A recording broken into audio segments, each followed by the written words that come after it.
Fala pessoal, Vini Machado aqui, estamos começando mais um podcast Influência com Sotaque, estou com uma convidada muito especial, Marcela Calura, muito obrigado por estar aqui com a gente. A Marcela é diretora de conteúdo da CPB, é uma agência que eu admiro muito, realmente faz um trabalho muito bacana, os cases são fantásticos, e eu quero bater um papo com você, seja muito bem-vinda, obrigado por estar aqui com a gente. Eu que agradeço, gente, é um prazer. Eu também gosto muito da CPB, por isso estou lá. Então, é muito legal a gente ter um espaço para falar sobre conteúdo e sobre influência aqui com todo mundo. É isso aí. Mas eu queria começar falando sobre tua trajetória, né? Já são 2 anos e meio como diretora de conteúdo na CPB e você começou a sua carreira como copywriter, Sim. né? E dentro do digital, dentro desse mundo todo. E eu acredito que, assim, quando começamos no digital, tudo era mato, né? A gente fala É. muito disso, né? E Ainda as é, coisas né? ainda é. Ainda A tem gente muito ainda para tem crescer. que capinar muito mato, Tem mas muito, muito mesmo. Mas eu queria entender um pouco, na tua opinião, dessas transformações, assim. Do que você acha que mais se transformou desde do copywriter para ser diretora de conteúdo, assim? Você acompanhou muito esse processo. sim. Existem algumas características que tu pode mencionar pra gente? Olha, eu quando comecei na redação, comecei digital, assim, era uma demanda que estava emergente, né? As pessoas começavam a falar sobre isso e era um olhar muito de verticalização de portal. Então a gente criava para portais, para o UOL, para o Terra, né? Criava para essa demanda. Não se falava muito em redes sociais ainda, né? Era uma transição saindo ali de Orkut, indo para Facebook, Facebook. tinha acabado de chegar, ninguém sabia como ativar muito bem Facebook, como usar, né? Criava as páginas, ficava lá tentando ter 1 milhão de fãs. Eram KPIs e métricas completamente diferentes. Ninguém sabia muito bem como trabalhar com Todo mundo isso, assim. aprendia na prática, né? Exatamente, assim, Testando. ninguém sabia. E acho que a jornada, ela foi se materializando a partir do momento também que o consumidor foi mudando a forma de se conectar. A gente tinha uma separação muito clara, assim, né? As pessoas se conectavam na internet no desktop, né, no seu computador em casa, e tinha essa ruptura, sair da internet. E a partir do momento que as pessoas pararam de sair da internet, né, e começaram a ficar o tempo todo conectada, e o smartphone, né, teve um papel Óbvio. fundamental nisso, o formato de consumo de conteúdo também mudou. E aí a gente foi aprendendo a se comportar nesse universo novo, em fazer essa produção de conteúdo que a gente nem entendia como tal coisa, né? A gente, né, alimentava lá as páginas e pautava as conversas, e foi mudando, e eu fui sentindo dentro deste universo que só escrever o post não era o suficiente, eu queria entender como as coisas eram construídas, assim, então chegava lá uma demanda de criar um post para uma plataforma, eu falava, tá, mas por que eu estou fazendo desse jeito? Uhum. Quero entender. E aí eu fui começando a entrar nesse lance de olhar estrategicamente para os canais, entender por que eles serviam, o que eu estava fazendo ali. E aí foi uma transição muito natural, sair da redação e ir pro planejamento de De conteúdo de conteúdo. fato, né? É muito doido, porque tu tá falando isso de há muito tempo atrás, né? A gente tá falando de quê? Uns 15 anos, Por talvez, aí, né? Acho que né? ele fala de 8, 2011, 10, 2009, é. por aí, exatamente. E parece que a gente tá falando sobre a mesma coisa Uhum, hoje, né? Tipo, tudo mudando muito rápido, a gente, às vezes, aprendendo com as mudanças, plataformas novas que surgem. Agora, a conversa sobre inteligência artificial, inclusive, South by Southwest falou muito disso, né? Foi uhum. uma pauta muito relevante. Eu até ia já puxar um pouco para esse assunto, sobre a tendência, né? Sobre inteligência artificial, que tanto as pessoas falam. Você acha que isso vai ser uma próxima revolução que a gente vai viver dentro das agências, dentro dos conteúdos, dentro da forma de se criar? Eu acho que a gente já está vivendo, né? Assim, quem não está olhando para isso está atrasado ali no Atrasado. pensamento.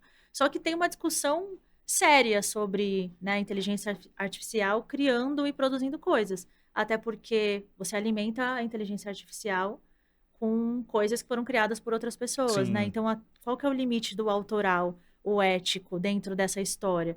Mas olhando para as ferramentas, elas democratizam, né, a forma de você produzir conteúdo. Então, dá acesso para outras pessoas a produzir coisas melhores, a editar, a conseguir Criar. criar materiais que elas não criariam, né, E que com seria outros muito caro, né? recursos e que seriam muito caros. Então, se você pensar pelo lado técnico e funcional, é uma revolução e vai ajudar as pessoas a se conectarem melhor com a audiência, com quem elas querem falar.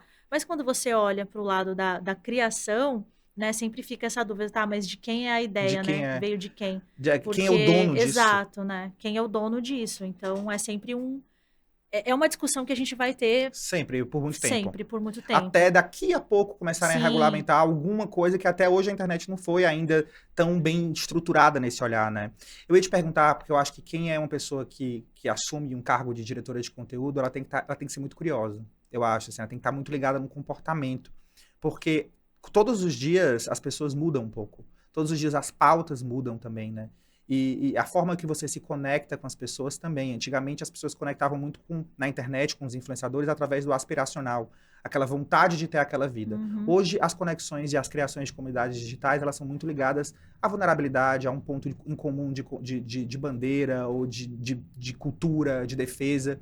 E a gente sempre traz as pautas dos regionalismos para isso tudo, né? Eu sou cearense. Eu tenho uma forma de me conectar e o meu sotaque, por exemplo, quando eu ouço na televisão aberta, por exemplo, alguém com o meu sotaque, aquilo me chama a atenção, me conecta. Ou influenciadores locais e tudo. Eu queria entender, dentro do teu olhar, assim, qual que é a importância hoje de você conseguir trabalhar com influenciadores regionais e tentar trazer essa multicultura para as campanhas? a gente fala muito disso, né? A gente começou uma pauta de, precisamos falar de diversidade. E aí a gente olhava a diversidade com um recorte só, né?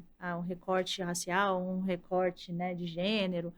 Só que a diversidade, ela abrange muitas outras coisas, assim. E quando a gente olha para o regionalismo, né, a gente traz isso, empresta isso para as marcas, a gente cria conexões muito mais valiosas e muito mais verdadeiras, né? Então, é muito mais fácil a gente se conectar, né, com aquilo que a gente acredita, com aquilo que a gente, né, tem como ideal de vida, do que se conectar com algo que é tão distante da nossa realidade, tão aspiracional.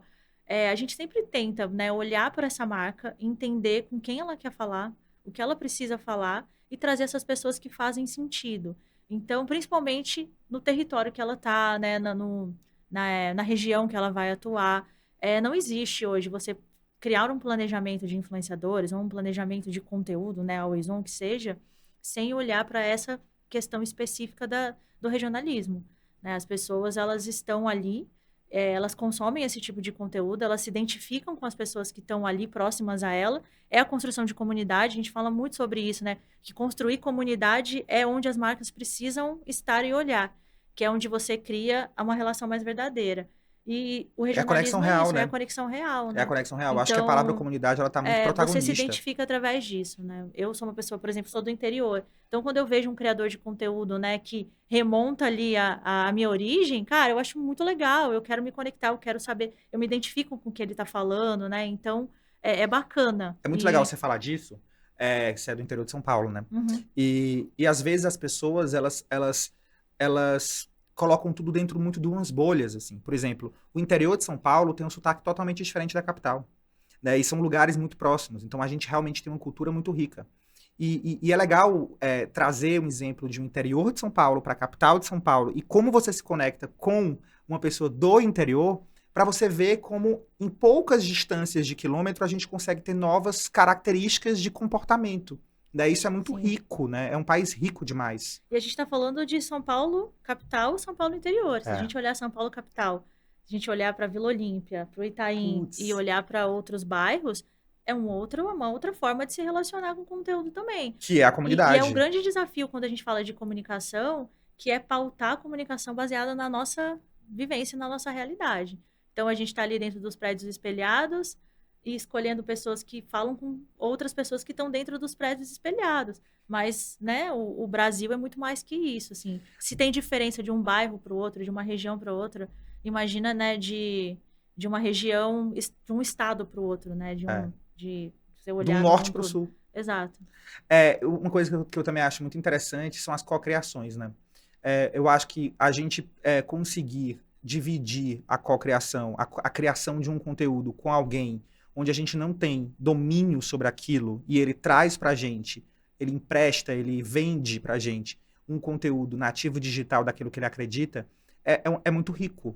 Esse processo de cocriação é um processo que vocês trabalham, vocês se provocam para isso? Como que é o teu olhar sobre cocriação de A gente conteúdos? não acredita no conteúdo sem ser com a cocriação. Ainda mais quando você fala de influência, né? Quando você fala de criador. Quando você fala de marca pautando conteúdo, beleza. Ela tem a narrativa dela, tem o território dela, a forma como ela se expressa e tá tudo certo. Quando você assume o papel de trabalhar com um criador, você tem que dar autonomia para ele, porque ele tem uma narrativa, ele tem uma forma de se comunicar, e é assim que a audiência dele entende ele, né? Então, quando você engessa muito o criador, você perde o que ele tem de mais valioso, que é o poder de falar com a comunidade, o poder de falar com a base dele, que é engajada nele.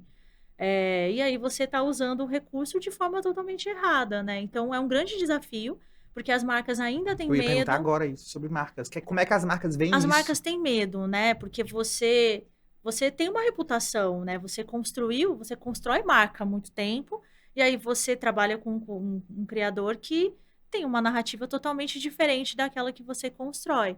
Só que a partir do momento que você precisa falar com aquele nicho e com aquela, né, aquela audiência, e você não consegue falar através da sua narrativa, é com esse criador que você vai fazer acontecer, né? Com que você vai falar. E tem que dar liberdade. Obviamente, a gente tem o cuidado, Tem né, as de key não messages, né? ferir, Também, não, e e de também, não ferir a tá. marca, né? Tem coisas que são Os inegociáveis, valores, não. tanto para o criador quanto para a marca, e chegar nesse meio termo, assim, né? De proteger a marca no que é necessário, mas também Da deixar o criador liberdade. livre para que ele construa a história da melhor forma possível, assim. Eu já tive a oportunidade de trabalhar com criadores, o Rafa Vicente, por exemplo, né? Maravilhoso. Ele é um fenômeno, assim, né? E você direcionar o conteúdo dele, você tá perdendo o que ele tem de mais Mais valioso. valioso, mais rico. E assim, eu recebia conteúdos deles que eu falava, cara, eu não acredito que eu estou recebendo isso.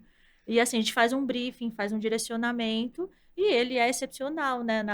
Tem um Na poder de criação. criação Não, e de engajamento com absurdo. a comunidade, né? Que é Exatamente. muito claro isso, né? Ele construiu isso de uma forma muito, muito real, né? Uhum. E isso é muito rico mesmo. E eu acho que é essa diversidade que a gente tem que explorar cada vez mais.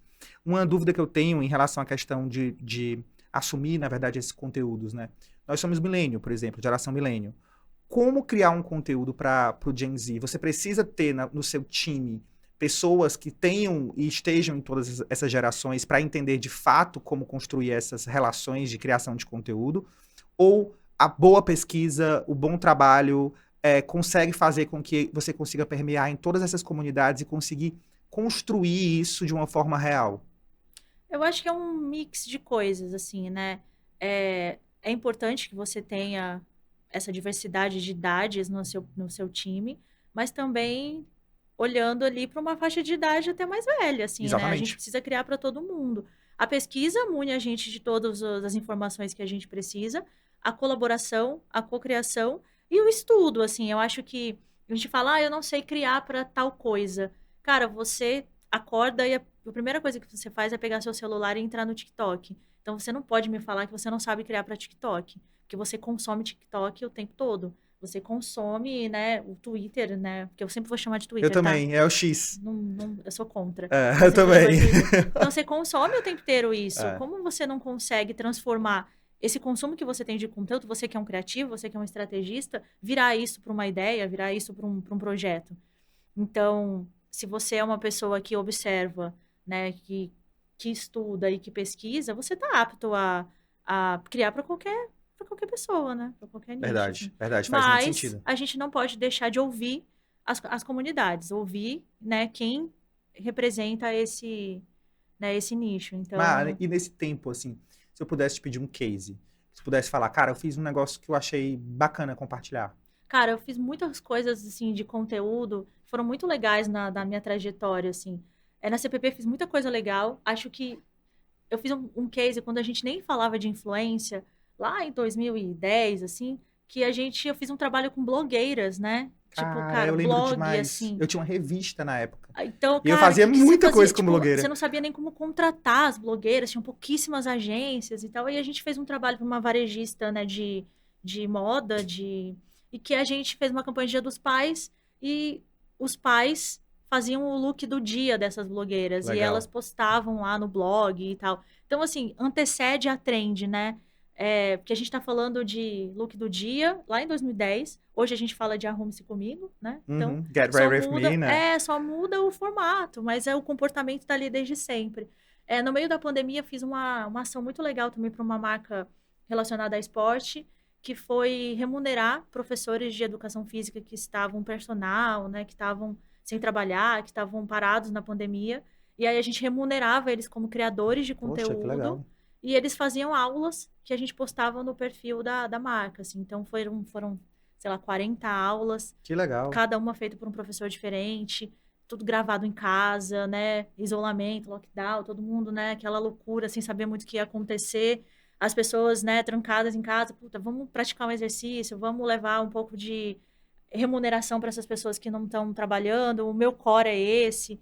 Então foi muito legal, foi um projeto muito bacana e desafiador, porque foi no meio da pandemia, a gente sabia muito bem o que estava acontecendo ali naquele início. E na CPB tem um case que eu gosto muito, acho que é um dos meus preferidos lá, que foi o merchan comestível, né? A gente pegou uma trend do TikTok na época, que era o Cake or Fake, Aham.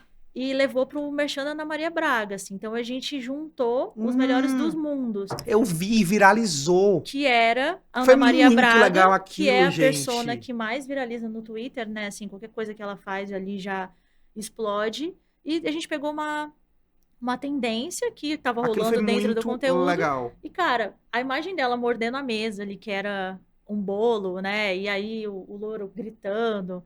Foi muito legal. E a gente fez o ciclo completo. A gente saiu de uma trend, levou para uma TV, e da TV a gente voltou a conversa para trend de novo, assim. Então, eu acho que é um dos cases mais legais. A gente fala muito de conteúdo, e conteúdo é. Ah, conteúdo acontece nas redes sociais, né? Conteúdo é uma forma da gente criar uma narrativa. Vai acontecer onde tiver que acontecer. Nesse caso, a gente fez acontecer num merchan de TV. E vocês conseguiram brincar muito com o digital e o tradicional. Uhum. É uma tendência isso, ou não tendência, porque isso já acontece e tudo mais, mas assim, quando você consegue misturar todas essas mídias, é um golaço. Assim, é o que as marcas querem. O que eu queria perguntar é, o que as marcas mais querem? Tipo assim, quando a marca chega, assim, o que é que você sente hoje que é mais provocado para uma agência através de uma marca? Depende, eu acho que depende da maturidade da marca, depende do objetivo dela, assim. Tem marcas que querem, por exemplo, eu quero viralizar, eu quero, né, que tenha menções, eu quero aparecer. Não existe, né, uma coisa Não só. existe, eu acho que depende muito do objetivo que a marca tem naquele momento, assim. Tem marcas que pouco se importam com isso e que fazem uma construção de marca no conteúdo muito legal, assim, né? Que constrói essa narrativa a longo prazo, que é importante para ela gerir essa comunidade, estar perto, e ela não se importa, né, com esses grandes movimentos, assim, é uma construção mais linear. Depende muito, assim, eu acho que é entender o objetivo dessa marca, assim. Não faz sentido para uma marca querer ser uma trend, querer viralizar, Se não faz parte se não dela. faz parte dela, da essência dela, Mas se eu te assim. perguntasse, por exemplo, que se eu te fizesse uma provocação de tipo, cara, você tem uma marca hoje, sua da Marcela. Quais seriam, assim, os 3 pilares básicos dentro do conteúdo que você acha que seria inegociável se fosse uma marca sua, por exemplo? Você fala, cara, eu acho que É fazer uma cocriação. Eu cocriação. acho que cocriação é o principal ponto que a gente tem que trazer para as marcas, assim. Então, a minha recomendação sempre é cocriar. É olhar para o que você quer construir. É muito difícil para as marcas pautarem conteúdo. As marcas não são pautas de conteúdo. Não adianta, assim. A gente não vai levantar uma conversa. A gente tem que entrar nas conversas que já existem. E para a gente ser relevante, eu tenho que me conectar com quem é relevante dentro desses espaços. Então, para mim, a premissa principal na construção de conteúdo é a colaboração, é a cocriação, sabe? É você saber se conectar com quem pauta as conversas nos espaços que a gente está, assim, né? A cocriação ela é fundamental porque ela traz um pouco a gente para um lugar de eu não sei tudo. Eu Uhum. preciso ter outras vozes que me ajudem a construir essas narrativas, né? E isso é muito importante para a questão até do regionalismo, né? Que a gente tanto fala, porque muitas vezes a gente... eu sempre brinco em papos que eu dou, palestras, que um pão francês para São Paulo eu chamo de carioquinha no Ceará. E tem gente que chama de pão de sal, de Uhum. cacetinho, de vários nomes. Então, como que um simples pão tem várias narrativas, várias formas de serem falados, e a gente vai trazer só de uma forma, não dá. Às vezes a gente até brinca, por exemplo, tem marcas que colocam na rede social, marcas nacionais, que tá frio, mas frio aonde? Né? Às vezes tá frio no Exato. sul ou no sudeste, mas no norte não. Ou agora a gente tá tendo inverno amazônico, porque são muitas chuvas. Então, como que você consegue, né, pontuar isso de uma forma onde seja para todo mundo? Eu acho que o grande ponto hoje é você fazer com que a marca fale para todo mundo, que tem essa pluralidade de vozes, né, que eu acho que é uma coisa muito importante. Sim. É um desafio muito grande, né? Porque a gente fala assim, né, que o sudestino acha que só existe o Sudeste, né? Sim. E que o Brasil é muito maior que isso. Recentemente a gente fez uma ação de Big Brother, que a gente está com o nosso cliente lá, que delícia também. Uhum. E a gente fez um café da manhã ali, levou alguns pratos regionais e tal.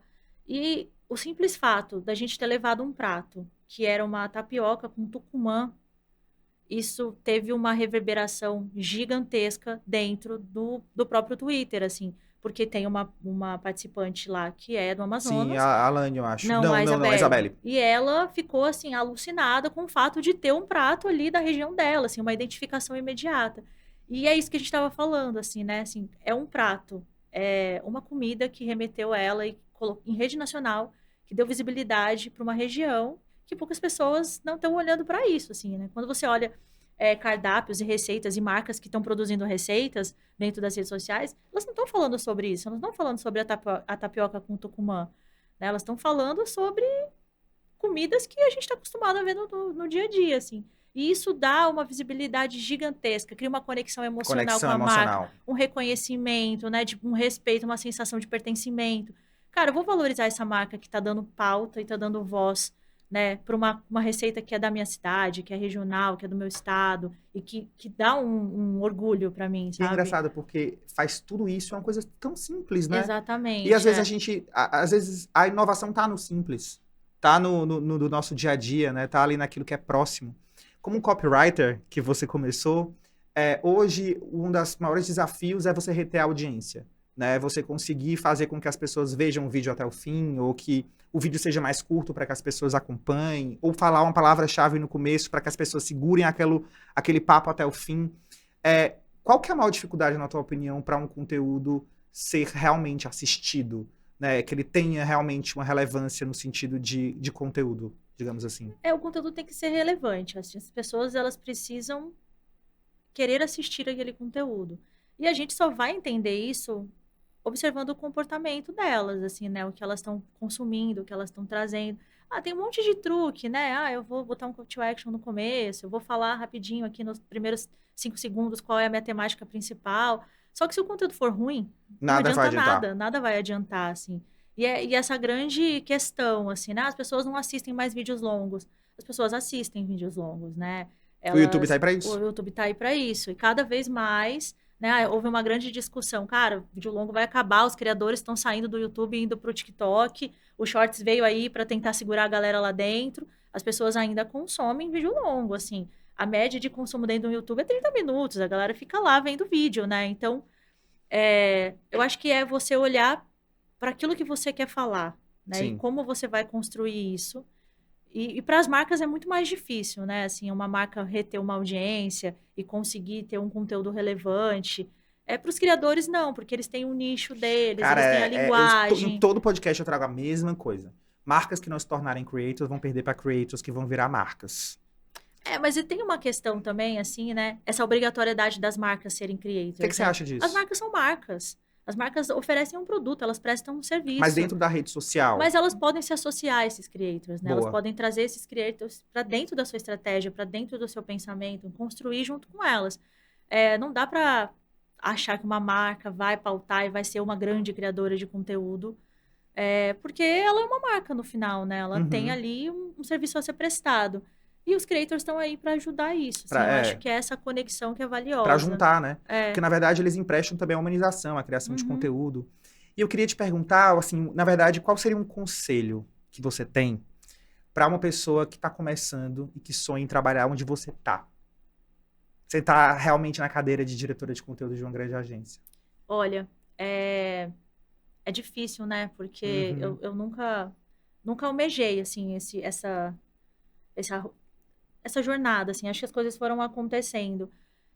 Eu falo que a gente fala muito de conteúdo como uma disciplina, conteúdo isolado, assim. Acho que a primeira coisa que a gente tem que entender é que o conteúdo, ele é essencialmente criativo, né? Então, a gente não consegue separar o que é criação e o conteúdo. Obviamente, você tem um olhar estratégico, você tem que entender de canais, né? Você tá ali criando para aquelas ferramentas, mas é sobre criação, é sobre ter boas ideias. E é sobre gente, né? É sobre ter boas ideias, de fato, assim, é olhar como as pessoas se comportam e trazer boas ideias. No final é sobre isso. E acho que é isso, a pessoa precisa ter em mente de que ela vai errar, ela vai testar, não vai dar certo, mas é sempre em busca da melhor ideia, sabe? Do que a gente quer, da história que a gente quer contar. É legal você falar disso, assim. Eu já até falei sobre isso em um papo recente, sobre a cultura do erro, né? A gente ouve cada vez mais, eu gosto sempre de trazer temas e repetir temas que eu acho que são importantes, que é você permitir as pessoas errar, né? Cada vez mais a gente tem problemas de saúde mental, se cobra demais, mas o erro, ele faz parte da inovação, né? E assim, a gente viaja, por exemplo, vê a cultura de outros lugares, principalmente Estados Unidos, eles têm um pouco uma relação com o erro de uma forma mais leve, né? De tipo, de você se arriscar, né? Hoje você acha que esse se arriscar, esse poder errar, essa liberdade, tá mudando um pouco na mentalidade das marcas? Acha que as marcas elas estão mais abertas a se arriscar, a falar novas coisas, ou ainda tem muito chão para Eu isso? acho que é um caminho, né? Eu acho que existe ainda é, medo de arriscar, de testar coisas novas, porque envolve muitas outras questões que não só a marca, né? Envolve a comunidade, envolve o consumidor, você tem que ter um posicionamento muito claro para você fazer as coisas, né? Porque tem que estar muito alinhado com o seu posicionamento de marca. Então, acho que é um caminho ainda que as marcas estão tateando. Quando eu falo de errar, eu não falo do erro, né, assim, de você ferir alguma coisa, Sim, mas no claro. erro de você testar De formatos você testar, de diferentes. arriscar Putz, eu vou mesmo. entrar no TikTok, não é para mim, não funcionou. Eu vou tentar com um Mas é criador. exatamente esse tipo de erro, Então, eu assim. acho que isso acontece, as marcas testam mais, elas estão indo para esse caminho. Obviamente, né, a gente tem espaços de investimento, a gente tem que, né, respeitar toda essa limitação que a gente tem, até porque a gente está falando de negócio no final, né? A gente está falando sobre rentabilidade. Claro. Mas existe essa vontade genuína de você testar coisas diferentes. E algumas marcas estão fazendo isso muito bem, outras ainda estão aprendendo, estão engatinhando, mas é isso, é a maturidade de cada uma, E o né? momento, né? Exato. Eu queria finalizar com uma pergunta. Eu queria entender, na tua visão, qual que é o papel do nano, do micro, do médio, do macro influenciador na tua construção? Assim, existe internamente, no planejamento, uma diferença e um objetivo quando eu uso cada um deles? A gente trata assim, a gente se falava muito, né? A pirâmide de Uhum, influência e tudo mais. Eu acho que depende do objetivo, do que você quer construir, do que você quer fazer. Mas a gente costuma olhar para os perfis com papéis diferentes, assim, né? Quando você traz um nome muito grande, que alcança muita gente, ele tem uma função de awareness, assim. A gente sabe que a relação dele com a comunidade é diferente, né? Então, as pessoas estão ali muito mais para o aspiracional, para entender como essa pessoa se comporta, né? Então, é uma grande celebridade, é um influenciador com 10 milhões de seguidores. Então, é uma outra relação sim. diferente. E é uma relação de alcançar e falar com muita gente. E aí, quando você olha, né? Quando você vai olhar mais no detalhe ali para o engajamento, né? Para os comentários, você vê que tem uma relação mais distante. Mas você fez a mensagem chegar no maior número de pessoas que você Almejava. almejava. Então, isso é um objetivo mais assim. Quando a gente olha para uma construção de micro-influenciadores, nano-influenciadores, a gente está falando sobre credibilidade, né? A gente está falando sobre endosso. Então, é uma relação muito mais saudável, muito mais próxima. Quando a gente quer trabalhar a saudabilidade de marca, melhorar a saudabilidade, são nesses caras que a gente aposta. Porque eles se juntam com essa comunidade mesmo e tem uma relação até de Muito próxima, né? familiar, assim, é uma Familiar. coisa de recomendação mesmo. Então, pra gente é o fator principal quando a gente quer construir uma relação mais próxima. Então, de experimentação, de saudabilidade, de relacionamento com a marca, a gente aposta e usa, com certeza, esses perfis que são menores e que a gente consegue ser mais assertivo, regionalizar mais, Que legal. olhar para outros nichos, né? Então, trabalhar com pool de pessoas diferentes. É, o ideal é que a gente monte ali uma estrutura em que a gente consiga atender tudo, né? Mesclar, né? Porque vocês sabem que Mesclar. são objetivos diferentes, então Mas quando você quando você tem uma tem. grande campanha, você vai olhar ali para ter um nome maior, que vai endereçar um pouco de awareness, outros que vão trabalhar ali na parte mais de consideração e tudo mais, nessa relação Conexão, mais né? próxima. Mas depende muito do objetivo Do da campanha, do objetivo, projeto do e que tudo ela tá, mais. para que ela existe, né? Quando Assim, você falou de um always on de marca, né? Não vou nem falar de campanha, vou trabalhar um always on de conteúdo. Todo mês eu tô ali. A gente prefere trabalhar com perfis menores, que tem essa relação mais próxima, que constrói uma relação perene com a marca, mais verdadeira, e que tá ali todo mês, de fato, né? Se relacionando com a marca. E mesmo quando ele não tá produzindo conteúdo com a marca, de alguma forma ela tá ali na vida dele. Então tem que ter essa conexão, né? Mais genuína mesmo. Senão não nossa, faz que sentido. legal. Foi muito bom bater um papo contigo, de verdade, assim, muito conhecimento e um olhar muito fiel, assim, às suas crenças, assim, ao que a marca precisa, né? Mostra uma maturidade muito grande quando a gente conversa com pessoas como você, que realmente traz o que sente dentro assim, com muita verdade. E eu acho que é isso, assim, não dá para você tabelar nada, né? Cada Não. marca tem a sua história, cada marca tem a forma de se conectar com o público, não existe ferramenta certa para um ou para outro. O certo é fazer o que você está disposto a fazer, o que você quer conquistar, onde você quer Uhum. chegar. Mas um ponto muito relevante do que a gente falou aqui foi do poder das comunidades, né? Do poder Sim. dessa cocriação. Acho que a gente falou disso várias vezes durante o papo, dessa possibilidade de você cocriar com a outra pessoa, de você trazer essa pessoa para a mesa e você aprender também com o conteúdo que ela traz e fazer tudo isso em várias mãos.